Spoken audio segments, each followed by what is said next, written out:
शेतकरी बंधूंनो नमस्कार। आज आपण आहोत केळीच्या प्लॉटमध्ये। आता सध्याच्या परिस्थितीमध्ये आपण बरेचसे प्लॉट हे डबल इन लाईनचे आपण पाहत आहोत।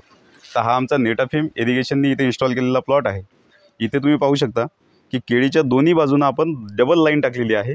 आता याचं कारण आपण जाणून घेऊ, नेमकं डबल लाईन आपल्याला का टाकली पाहिजे। तर आता ज्यावेळेस आपण पाहतो की केळीच्या झाडाच्या ज्या मुळा आहेत ह्या साधारणतः या 1 फुटाच्या बेडमध्ये असतात, म्हणजे ज्या काही खाणाऱ्या मुळा आहेत त्या 1 फूट खोल असतात। मग आता खत आणि पाण्याचा उचल आपल्याला जर करायचा असेल तर एक साईडच आपण नळी टाकली तर मॅक्झिमम जे काही खत असेल, जे काही पाणी असेल ते एक साईडच आपल्या केळीच्या झाडाला भेटेल। पण दोन्ही साईडनं जर आपण नळी टाकली तर दोन्ही साईडनं आपल्या झाडाचं पोषण जे आहे ते चांगलं होईल आणि परिणामतः आपल्याला जे काही घडाची साईज आहे चांगली मिळेल।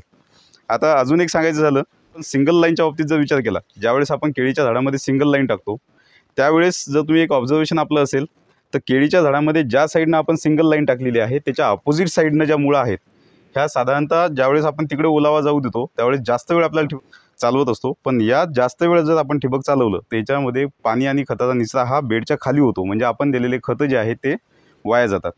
अजून एक सांगायचं झालं तर ज्यावेळेस आपण एक लाईन वापरतो त्यावेळेस झाडं पडण्याचं प्रमाण हे जास्त असतं, कारण पलीकडच्या साईडनं जो काही ओलावा पाहिजे आपल्याला तो मेंटेन राहत नाही।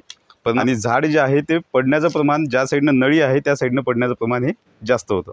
तर असं न होण्यासाठी आपण जर डबल लाईन वापरली तर निश्चितपणे आपल्याला केळीमध्ये चांगली वाढ घेता येईल, चांगली घडाची साईज मिळेल आणि आपलं उत्पादन एकंदरीत तिथे वाढेल। तर अशाच माहितीसह आपण पुन्हा भेटू। धन्यवाद।